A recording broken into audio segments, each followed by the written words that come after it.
Bien. Hola amigos y bienvenidos a una nueva clase. ¿Cómo están ustedes?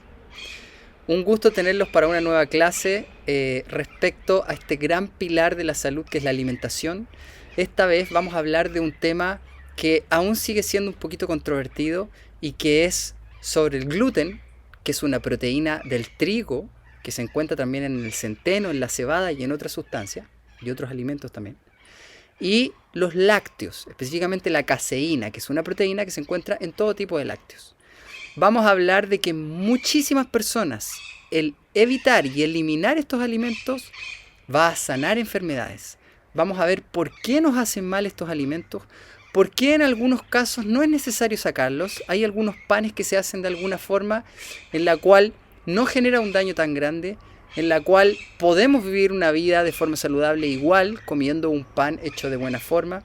Lo mismo con algunos quesos, la cosa es bastante circunstancial, pero hay que entender que el trigo no es un alimento que está hecho para que el ser humano lo pueda digerir de buena forma.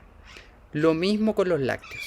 Vamos a ver un poco de la historia, un poco de la ciencia. Me voy a apoyar de la mano de grandes científicos que han estudiado estas proteínas, estas sustancias, y vamos a llegar a algunos acuerdos y algunos consensos generales. Espero que pueda enriquecerles su conocimiento respecto a la salud. A manera de introducción, entonces, vamos a hablar del gluten. ¿Qué es el gluten? ¿Cómo ha sido su evolución dentro del trigo? Un poco dónde encontramos el gluten, por qué esa palabra gluten y cuáles son los efectos que genera en el cuerpo. Lo mismo con los lácteos, sus distintos efectos en el cuerpo, sus distintas formas de cómo podemos comerlos. La leche, el queso, la mantequilla y otros. Entonces vamos a partir directamente por el gluten, proteína del trigo. Fundamentalmente proteína del trigo, aquí en Chile se consume mucho pan, no así en otros países de Latinoamérica, en donde las arepas en Venezuela, por ejemplo, se hacen a partir del maíz y no tiene específicamente el gluten. Sin embargo, sí tiene algunas otras proteínas que también han generado algunos pequeños problemas. El gluten es el más estudiado. Un poco de la historia entonces del gluten. Hace 5 millones de años hubo un salto evolutivo. ¿Un salto evolutivo en qué sentido? En que empezamos de a poco, con la agricultura, a cosechar, cultivar y trabajar el trigo. Trabajarlo eventualmente y con el advenimiento de la revolución industrial, la tecnología, pudimos empezar a moler este alimento e incorporarlo a la alimentación. Antes de que conociéramos la agricultura, no consumíamos trigo. Este es el factor clave, el desarrollo de la agricultura. Y eso ocurrió hace unos más o menos 10.000, 11.000 años, dependiendo del lugar. Con el desarrollo de la agricultura empezamos a consumir cada vez más productos de trigo y otros cereales como el centeno y la cebada. Antes de eso no consumíamos gluten. Entonces, este periodo de tiempo, que son los 10.000 años, es un periodo muy corto de tiempo con respecto a la evolución del ser humano. No nos hemos adaptado a consumir este alimento. Es muy fuerte esto de escuchar, me costó mucho entenderlo y comprenderlo hasta que me di cuenta de cuál es la mejor alimentación del ser humano, que ya la vamos a ver en otra clase. La mejor alimentación del ser humano hoy en día probablemente no sea la que podamos tener de acuerdo a nuestra circunstancia social y vital. Sin embargo, y les voy a dar una pista, tiene que ver con los alimentos que están en el borde del mar. Algas por el yodo, mariscos y moluscos por sus minerales y nutrientes, grasas de los pescados y los frutos secos que encontramos al borde del mar, entre ellos el coco, algunos frutos secos, algunas verduras. Y eso es como lo más importante para el ser humano. Sigamos viendo entonces el gluten. Pasamos de ser nómades, recolectores y cazadores porque veníamos en una evolución sin el desarrollo de la civilización y de el haber descubierto lo que es la agricultura. Antes de eso consumíamos cosas que encontrábamos recolectando como verduras, frutos secos, algunos animales muertos por ahí, frutas y los animales y los alimentos del mar. Muchos primates no humanos y de donde nosotros empezamos a emerger como raza, tuvieron la posibilidad, porque el mar estaba muy aumentado en esa época, de consumir alimentos del borde del mar, mariscos, moluscos, pescados. Con el advenimiento de la agricultura se ha visto que desde esa época hasta hoy el tamaño del cerebro se ha reducido. El tamaño del cerebro se ha reducido. Estamos consumiendo muchos carbohidratos y muchas proteínas que son ajenas para nosotros. Así, sigamos viendo la diapositiva, los nómades fueron reemplazados por agricultores y ganaderos. Nos movíamos mucho, caminábamos mucho y de repente nos asentamos en lugares y empezamos a construir sociedades, eventualmente ciudades. En la medida que nos asentábamos empezó a aparecer el sedentarismo, disminuyó nuestro movimiento. Imagínense en la costa en donde entramos al agua constantemente y nos movemos constantemente, la salud del cerebro cambia. Además de la disminución del consumo de las grasas que estaban en los pescados, mariscos, moluscos, en el coco, empezamos a consumir menos grasa y empezamos a consumir más cereales y más granos y proteínas ajenas al ser humano. Así, hace 9.000 años, que son 500 generaciones solamente, si tomamos los millones de años atrás de los cuales veníamos evolucionando. Hace 9.000 años, entonces, en Asia Menor, el hombre se hace sedentario, debido a la cosecha del trigo y la cebada, el comienzo de la agricultura, la crianza de vacas y cabras, domesticación de animales. Empezamos a domesticar los animales y así pudimos extraerle su leche, eventualmente descubriendo cómo guardarla en forma de quesos, etc. Y consumir alimentos que antes no existían para nosotros. Empezó la cocción de los alimentos también, una forma nueva de tratar los alimentos. Aumentó la oferta de los alimentos y empezó un consumo excesivo de los granos. La agricultura, este fue un punto clave, en donde comenzó más o menos en Turquía, en ese lugar que ustedes pueden ver ahí en la diapositiva, y se expandió a una razón de 1 kilómetro por año, más o menos. Tenemos una imagen esquemática, pueden ponerle pausa al video y verlo con más detalle. Sin embargo, hace más o menos 8.000, 9.000, 10.000 años, dependiendo del lugar, empezamos a cosechar, cultivar estos alimentos. Vamos a ver que el gluten, siendo proteína del trigo, tiene dos efectos en el ser humano, lo voy a adelantar.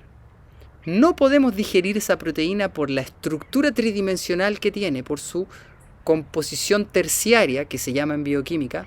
Este tipo de proteína no podemos digerirla, por ende quedan algunos restos de péptidos que son sustancias no bien digeridas que van disrumpiendo y generando daño en la barrera física del intestino, generando un intestino permeable. Esta es la situación que existe con el intestino y en el trigo.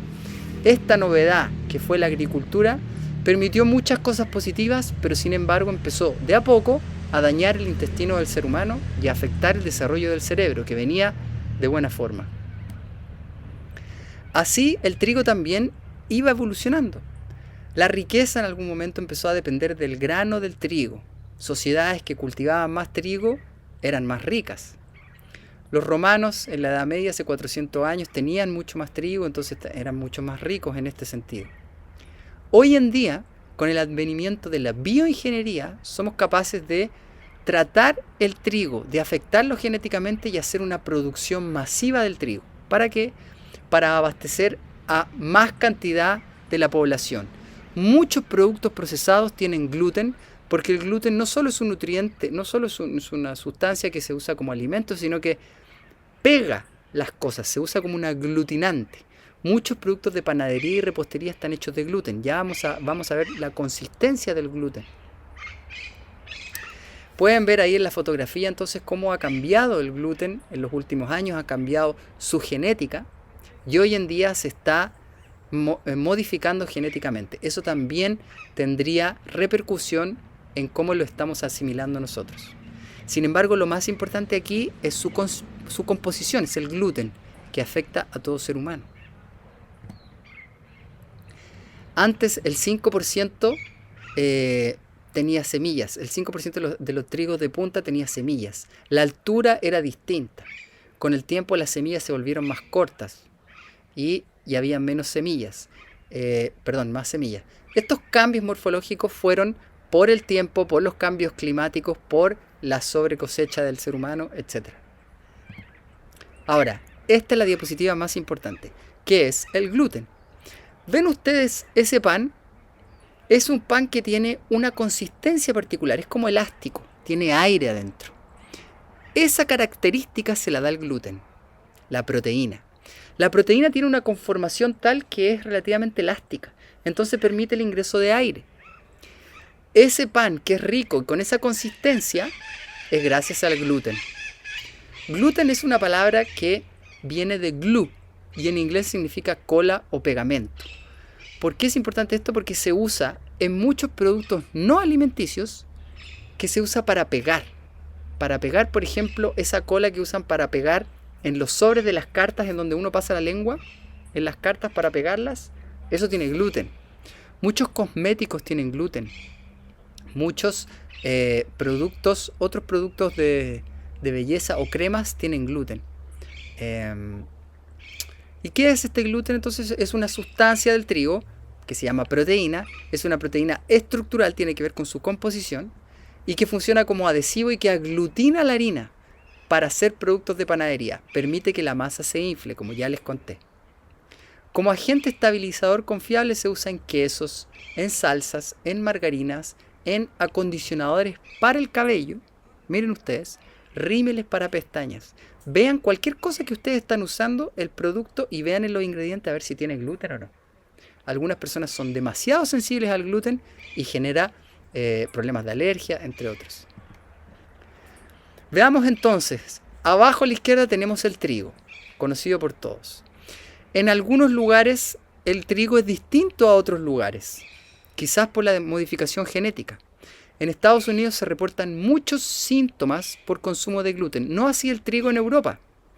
Por alguna extraña razón en Europa no genera ese tipo de problemas, quizás sea por la modificación genética, por la flora de las personas, es bastante variable. Sin embargo, este trigo que ustedes pueden ver acá está compuesto de una cáscara que tiene fibra, que tiene vitaminas del complejo B, de un endospermo y el germen. La proteína del gluten se encuentra fundamentalmente en el endospermo del grano, en la semilla misma. Así, cuando amasamos eso y vamos generando este tejido elástico, eso es gracias al gluten. Si alguna vez se comen un pan que se desarma, es porque no tiene gluten. La capacidad de mantenerse así estructuralmente es por el gluten. Ahora, ¿qué pasa con este gluten? Vean aquí la composición bioquímica. Esta es la estructura proteica, aminoácidos, ¿no es cierto? Sustancias proteicas que generan una estructura bioquímica, microscópica, que se puede ver en una microscopía electrónica de barrido de esa forma, es elástica, y así se ve la estructura bioquímica. Esta proteína, al ingerir al tracto digestivo, daña el epitelio intestinal. No podemos digerir completamente esto. Esto que estoy diciendo yo son palabras de Alessio Fasano, gastroenterólogo reconocido internacionalmente por hacer estudios en el gluten. Hay 3 verdades con respecto al gluten. Una, que el ser humano no lo puede digerir, por ende no es un alimento para nosotros. Hay otra verdad, que en todas las personas genera intestino permeable, es decir, hace que las células del intestino se dañen y se separen. Y al separarse empiezan a aparecer muchísimas enfermedades. Esa es la segunda verdad. La tercera verdad es que no es razón para dejar de consumirlo. No es razón de que eliminarlo puede favorecer a todas las personas. Hay cierta forma de hacer el pan, de acuerdo al proceso que toma la fabricación del pan, a la levadura, al tiempo de cocción, etc., que va a culminar en la composición de gluten del pan. Y eso eventualmente puede ser un pan que tenga menos gluten, de acuerdo a las bacterias que lo han digerido o a otras circunstancias que haya hecho el fuego, etc., que va a determinar que no haga tanto daño. Así hay panes que no generan tanto daño. Un pan hecho artificialmente en poco tiempo con aditivos y preservantes es más dañino que un pan hecho en la casa de una persona, en un trigo que sabemos que viene de un suelo bueno y no tiene aditivos. Finalmente, lo que va a determinar si nos hace bien o no es los síntomas, cómo estamos reaccionando nosotros a eso. Y la mejor forma de determinarlo es suspendiendo este alimento por un tiempo, después reincorporarlo y veo si está generando algún problema en mi caso. Entonces el gluten es tóxico. Sí, para todos. ¿Por qué? Porque en la naturaleza existe un alimento, el cereal, que es el trigo, que nos hace mal. Ya les adelanté en algunas clases que tenemos un origen más acuático. Nos parecemos más a los mamíferos acuáticos que a nuestros primates no humanos. Más parientes de nosotros también. Lo que mejor nos hace son las grasas de los pescados, los mariscos y los moluscos, las algas, las verduras, los vegetales, y la proteína animal es más fácil de digerir también. No el trigo. ¿Por qué? Ya lo hemos explicado un poco. Hay una evolución y un efecto genético muy grande, pero es esta proteína y ese trigo no está hecho para nosotros. ¿Qué pasa cuando consumimos el trigo? Situaciones ya conversadas y ya definidas entre muchos profesionales de la salud. Uno, la indigestibilidad. No podemos digerir, es decir, romper y cortar esta proteína.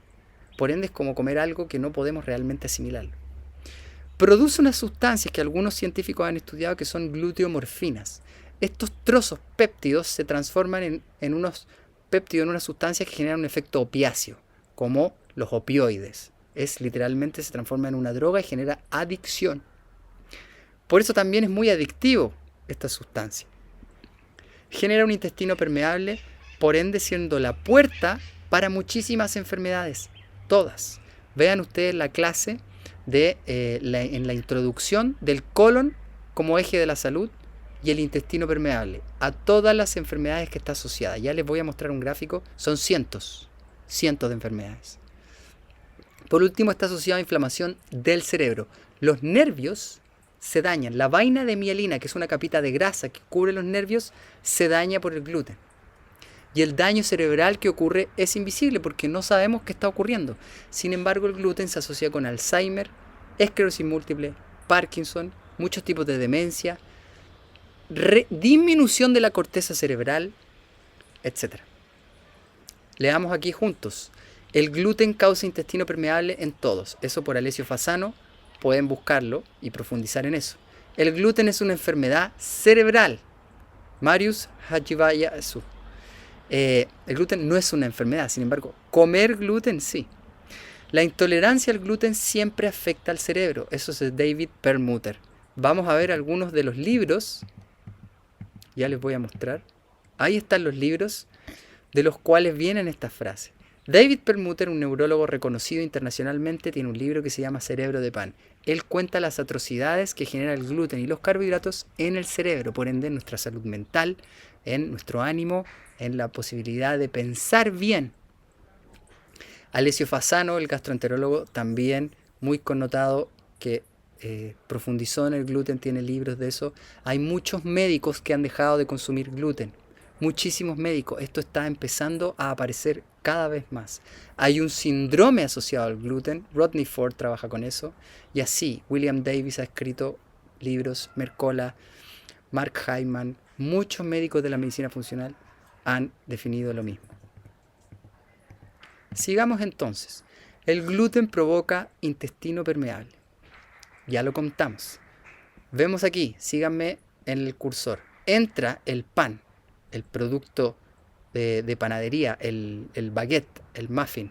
Entra por aquí, llega al intestino, no se digiere bien y aquí en esta flechita viene y daña las células. La zonulina es una proteína que une estas células, se separa, entra al sistema y al torrente y así las bacterias que están aquí y los trozos no bien digeridos tienen contacto con la mucosa y empiezan a dañar acá y entran al sistema una serie de sustancias que nuestro cuerpo las reconoce como ajenas, son antígenos y empezamos a reaccionar de forma inflamatoria, alérgica ante esas sustancias. Así se asocia con enfermedades autoinmunes, enfermedades del cerebro, esclerosis múltiple, Parkinson, ya nombramos muchísimas, enfermedades metabólicas, inflamatorias, muchísimas. Daña al intestino directamente, hay enfermedades asociadas del intestino y el cerebro, forman una conexión tremenda, el cerebro.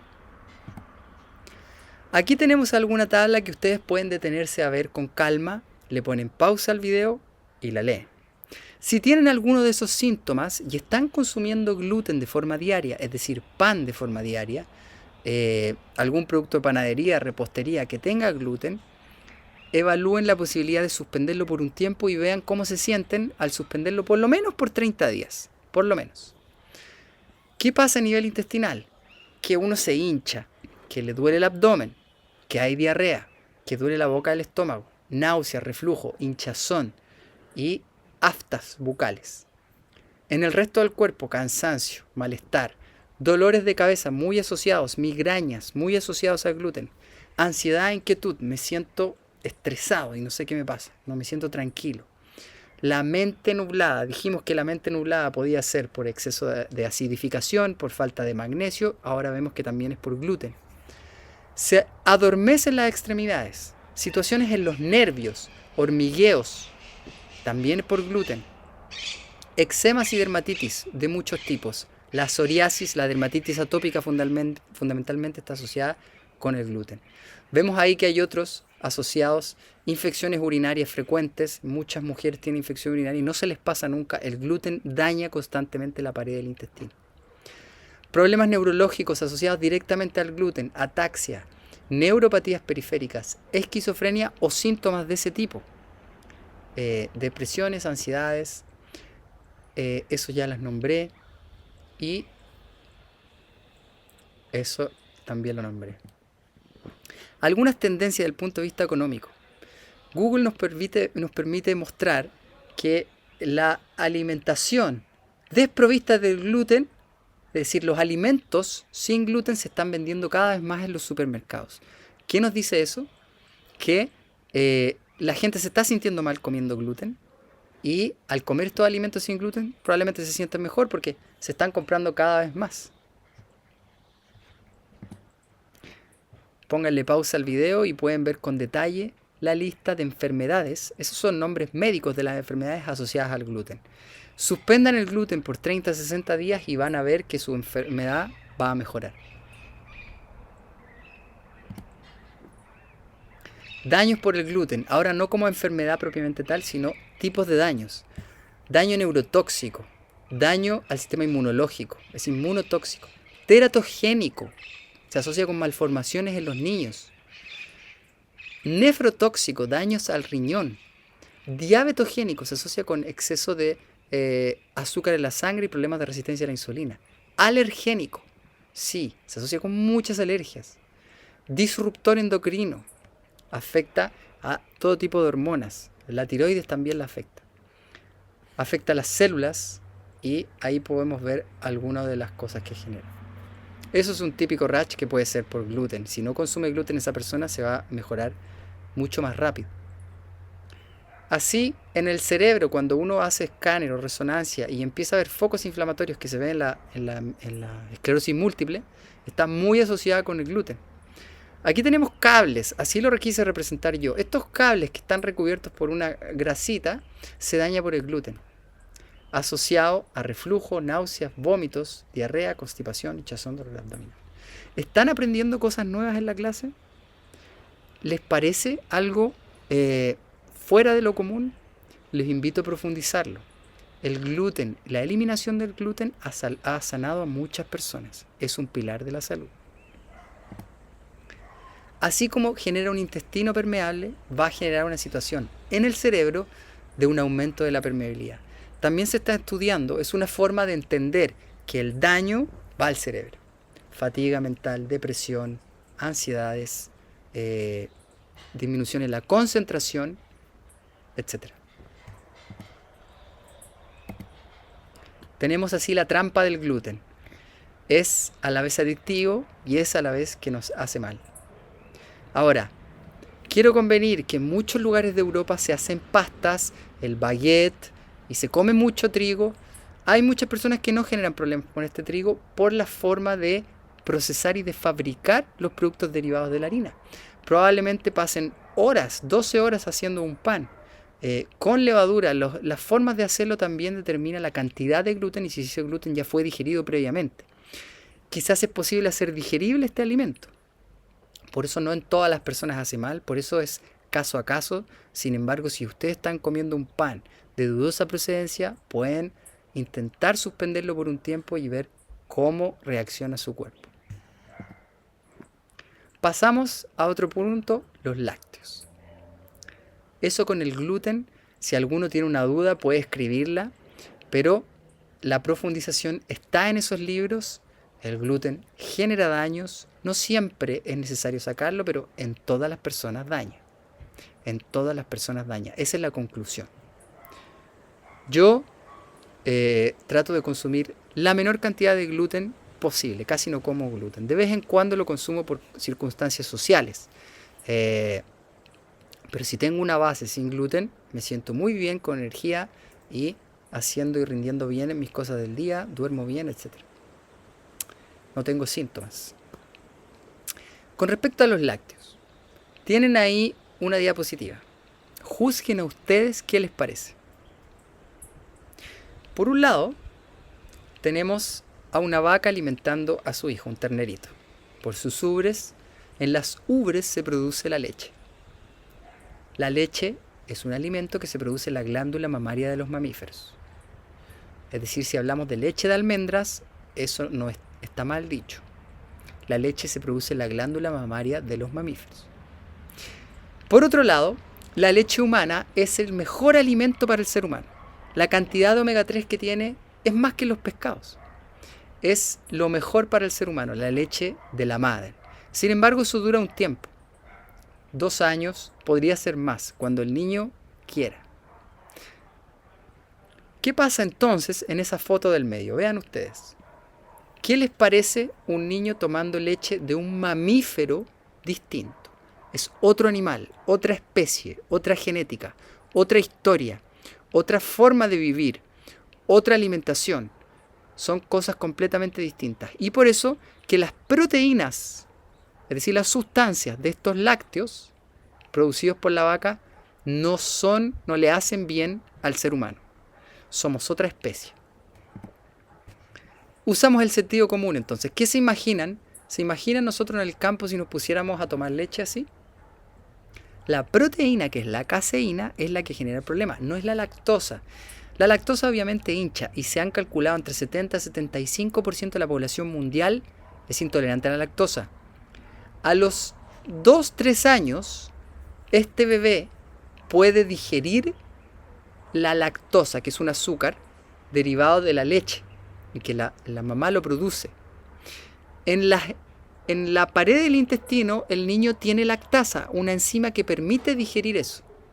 Sin embargo, a los 2-3 años desaparece esa enzima. Desaparece en todos los seres humanos. ¿Cómo desaparece? No necesitamos consumirlo y si consumiéramos nos va a hinchar. Va a generar algún problema de digestión porque no podemos digerirlo. Eso es antinatural. Y recuerden, en la primera clase introductoria respecto a salud buscamos lo natural. Históricamente el hombre comienza el consumo de leche de otro mamífero hace aproximadamente 10.000 años, cuando los domesticamos. Antes de eso no. Millones de años sin consumir lácteos. Es un nuevo alimento. El manejo biomédico del autismo se ha hecho disminuyendo y eliminando los lácteos. En los lácteos se asocian a producción de péptidos opioides, lo mismo que hacían el gluten al producir algunas sustancias opiáceas o con efecto opiáceo. Los lácteos, la caseína, hace lo mismo. Caseinomorfinas. Son productos derivados de la caseína, de la digestión de la caseína, que genera una activación del sistema opioide, es decir, de adicción. Se ha asociado con autismo en los niños. Esto lo ha estudiado mucho la doctora Campbell McBride. Les voy a dejar un libro en donde ella profundiza con eso. La leche se asocia a producción de flemas. El intestino reconoce esta sustancia ajena a nosotros y empieza a producir flema. Produce flema en el intestino, produce flema en el aparato respiratorio y aumenta la IgA, un anticuerpo que tiene que ver con la defensa. Ya vamos a ver específicamente esto. Entonces, la leche produce flemas, flema intestinal, flema respiratoria, flema bronquial y en la medicina china se habla de flema mental, es decir, literalmente no puedo pensar bien, estoy como inflamado. Otra causa de por qué nuestros cerebros no los estamos cuidando. Este es el libro base de la doctora Natasha Campbell McBride. Ella trabaja con la nutrición en los niños y mejorando todos esos síndromes que ustedes pueden ver en la portada del libro. Síndromes fundamentalmente psicológicos. Todos esos problemas ellos los engloba en un solo saco. y que es el daño intestinal y el daño de la flora. Para que vean que el problema cerebral es la mayoría de las veces alimenticio. Vean, tiene protocolos de cómo mejorar la alimentación. Hay que sacar los carbohidratos, los azúcares, hay que sacar el gluten, hay que sacar los productos derivados del lácteo. Hay muchas formas de alimentarse. Hay que buscar un poco. Con respecto a la industria, así nos estamos alimentando hoy en día, produciendo toneladas de leche. Y estas vacas no solo producen la leche a través de la ubre, sino que la industria, como esas vacas generan infecciones porque no se está extrayendo la leche de forma natural, hacen mastitis, se infecta la glándula mamaria. Por ende hay que darle antibióticos. Esos antibióticos pasan a través de la leche materna y queda como sustancia y la tomamos nosotros. También dañamos la flora, ese ecosistema que vive en los intestinos de los seres también se daña. Para producir más leche, el ser humano usa hormonas de crecimiento. Entonces le estamos dando hormonas, antibióticos y además la leche la someten a altísimas temperaturas, lo que destruye muchas proteínas. Elimina las enzimas y el exceso de proteínas se fermenta formando una capa mucosa pegajosa. Los residuos se manifiestan en alergias. Se producen desaminación de aminoácidos. Las sales de calcio se hacen insolubles y no son disponibles. Se destruyen las vitaminas del complejo B. La pasteurización, que es la forma de tratar esta leche para que sea digerible, que no tenga bacterias y produzca infecciones, se hace a más o menos en 130 grados. Vemos que la industrialización es un segundo problema. Hacen de este alimento peor aún. Vamos a ver entonces cuáles son los efectos del consumo de los lácteos. Ya les adelanté algunos. Quiero que vean esa diapo y pónganme atención a mí. Esa diapo la pueden ver después. Consumo la leche. Proteínas externas a mí. Mi sistema, el sistema inmunológico, mi cuerpo reacciona ante eso y dice alerta, alerta, hay daño. El sistema de defensa es el sistema linfático inmune. ¿Qué pasa? Que el primer sistema de defensa son las amígdalas. Y en los niños crecen las amígdalas. Y hay hipertrofia de amígdalas. ¿Y qué pasa? Que al año, a los 2 años, a los 3 años empieza a roncar. La amígdala crece. Hay infecciones a repetición porque el sistema inmunológico está sobrepasado.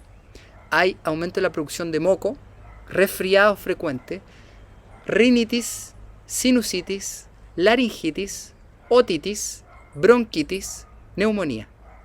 Todo el aparato respiratorio se ve sobrecargado y con exceso de producción de moco. Infecciones a repetición.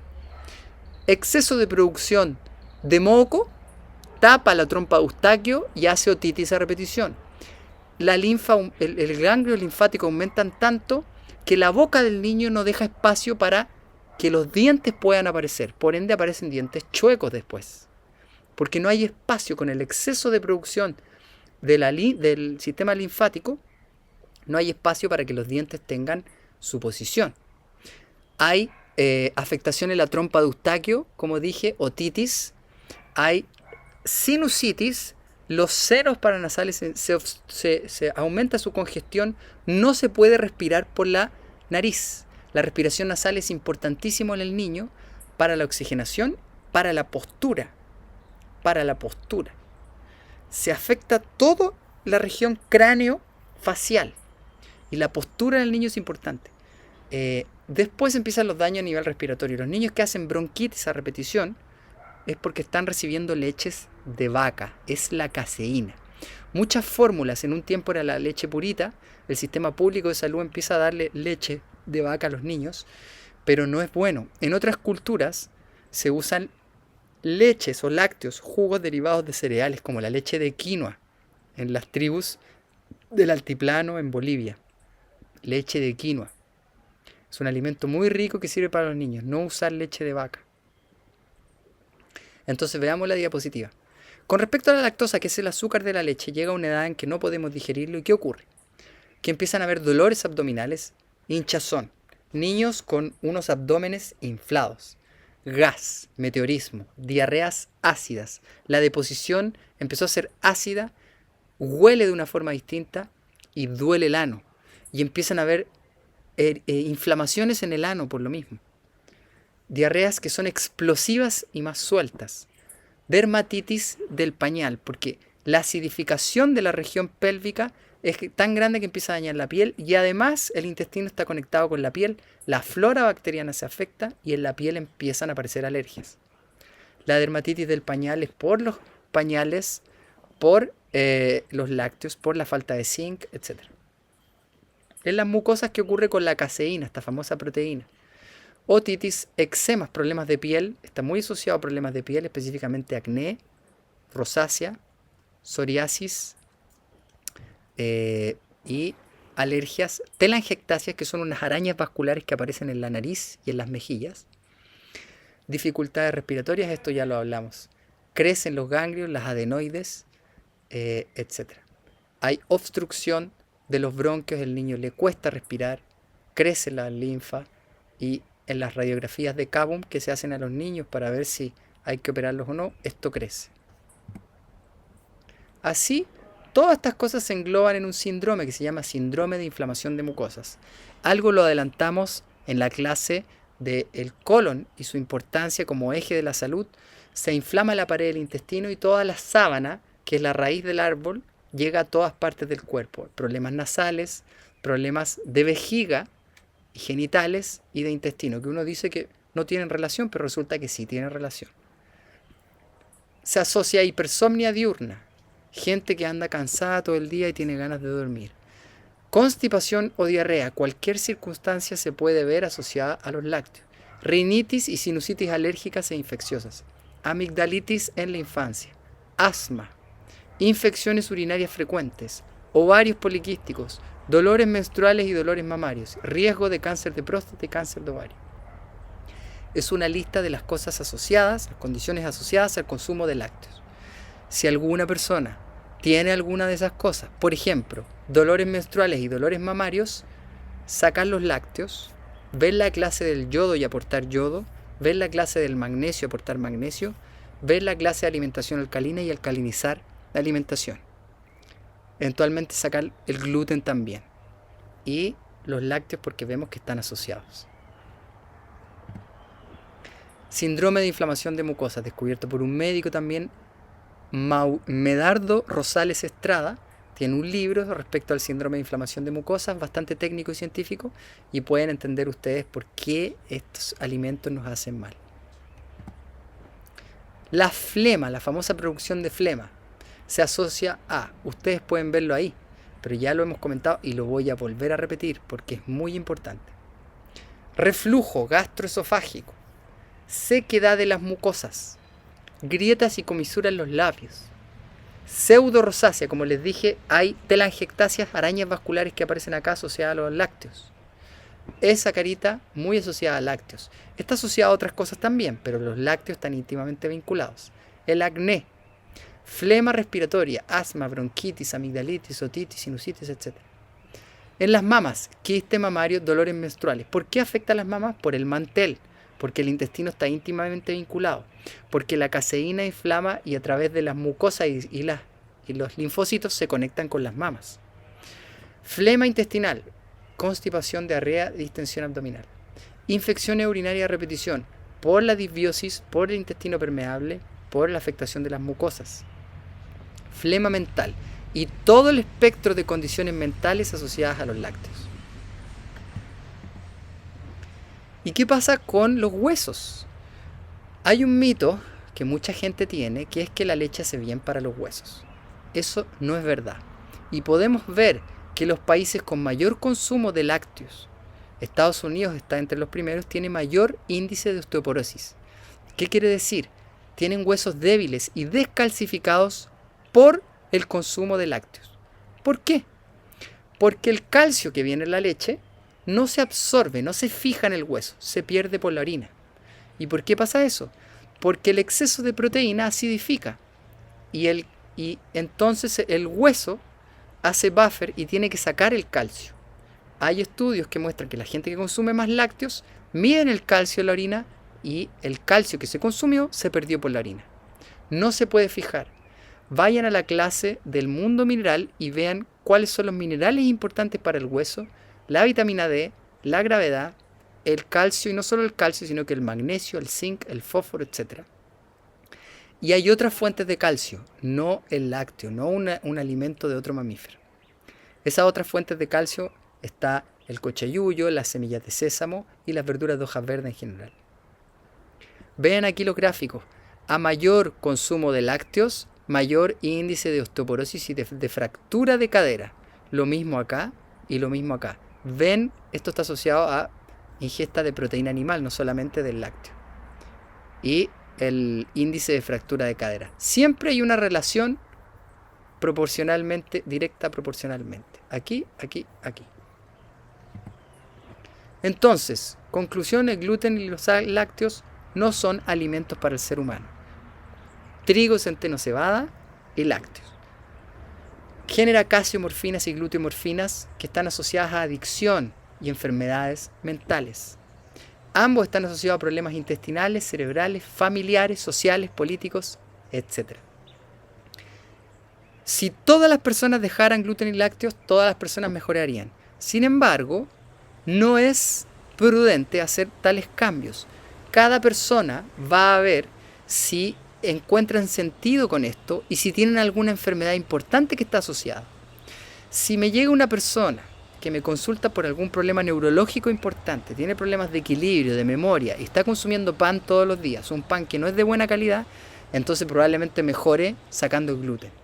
¿Me entiendes? Si una persona toma leche todos los días y de repente hace una urticaria y se ahoga, hace problemas de piel y se ahoga, entonces esa persona probablemente la leche le esté haciendo mal.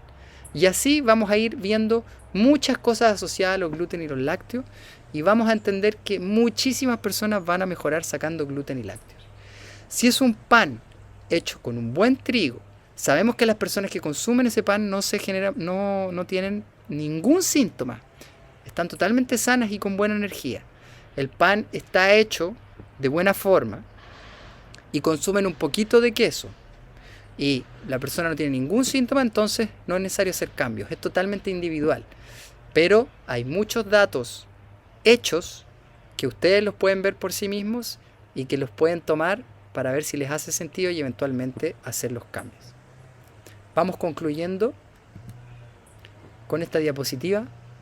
Espero que los datos, la ciencia, las descripciones mostradas aquí hayan enriquecido sus conocimientos, que cada uno tome lo mejor de esto. Algunos van a emprender acción, otros van a estudiar más, otros van a quedar con dudas. Todo es bueno, todo es positivo. Y va a ayudar a que cada uno entienda de mejor manera qué tenemos que comer y qué no, porque son decisiones que tomamos todos los días. Y muchos van a mejorar su salud. Así que espero haber podido ayudar, espero haber podido contribuir. Muchas gracias por la atención y nos vemos en una siguiente clase. Hasta luego.